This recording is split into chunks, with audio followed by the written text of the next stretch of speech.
Lala? Hello guys! Welcome sa kusina ni Alma. Andito ako ulit para ipakita sa inyo ang isa na namang Korean recipe. Pero this time, gagawa ako ng soup. So let's start!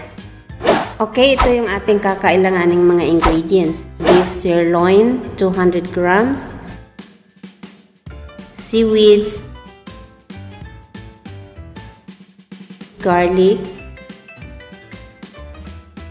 Salt. Soy sauce, fish sauce, sesame oil, and 3 cups of water para sa ating sabaw.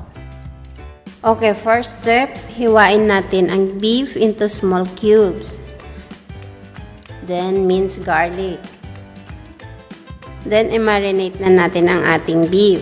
Ihalo natin ang garlic, 2 tablespoons soy sauce, and 3 teaspoon na sesame oil.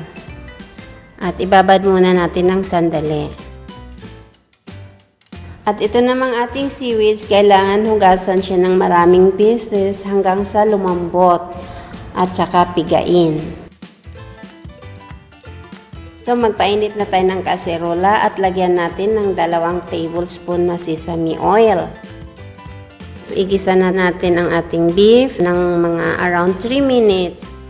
Then isunod na natin yung ating seaweeds. Igisa-gisa ng konti, saka ilagay natin ang ating tubig na pansabaw. Okay, so takpan muna natin siya at pakuluan natin siya hanggang sa lumambot yung beef. So ayan, malambot na yung ating beef.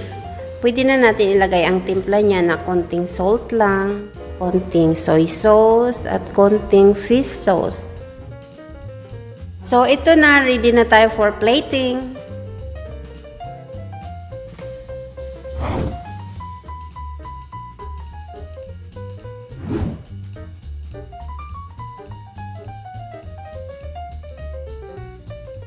So guys, ito na yung ating miyokguk or seaweed soup.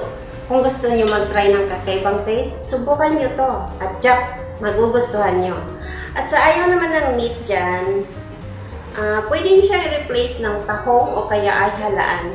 So guys, see you next time. Bye! Lala?